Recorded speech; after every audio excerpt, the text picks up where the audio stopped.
British जमींदार किसानों को खाद्य फसलों की बजाय नील की खेती करने के लिए मजबूर करते थे और सस्ते मूल्य पर फसल खरीदते थे, जिससे किसानों की स्थिति बदतर होती जा रही थी। खेड़ा में महात्मा गांधी जी के मार्गदर्शन में सरदार पटेल ने अंग्रेजों के साथ इस समस्या पर विचार विमर्श के लिए किसानों का नेतृत्व किया।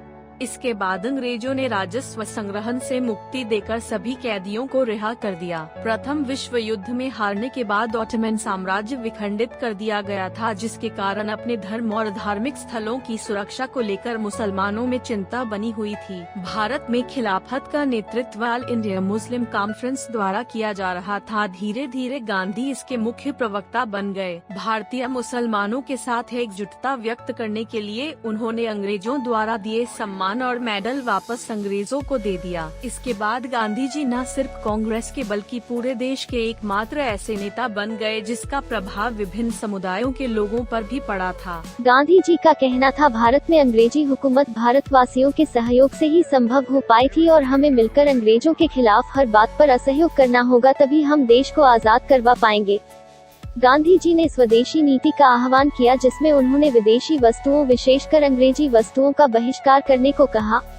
गांधी जी का कहना था कि भारतवासियों को अंग्रेजों द्वारा बनाए वस्त्रों की अपेक्षा हमारे अपने लोगों द्वारा हाथ से बनाई गई खादी पहने।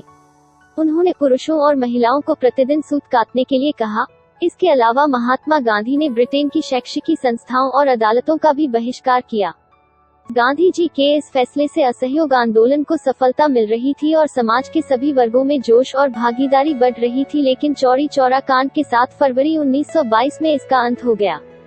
इसी समय अंग्रेजी सरकार ने सर जॉन साइमन के नेतृत्व में भारत के लिए एक नया संवैधानिक सुधार आयोग बनाया, पर उसका एक भी सदस्य भारतीय नहीं था, जिसके कारण भारतीय राजनीतिक दलों ने इसका बहिष्कार किया। इसके पश्चात दिसंबर 1928 के कलकत्ता अधिवेशन में गांधी जी ने अंग्रेजी हुकूमत को भारतीय साम्राज्य को सत्ता प्रदान करने के लिए कहा। अंग्रेजों द्वारा कोई जवाब नहीं मिलने पर 31 दिसंबर 1929 को लाहौर में भारत का झंडा फहराया गया और कांग्रेस ने 26 जनवरी 1930 का दिन भारतीय स्वतंत्रता दिवस के रूप में मनाया।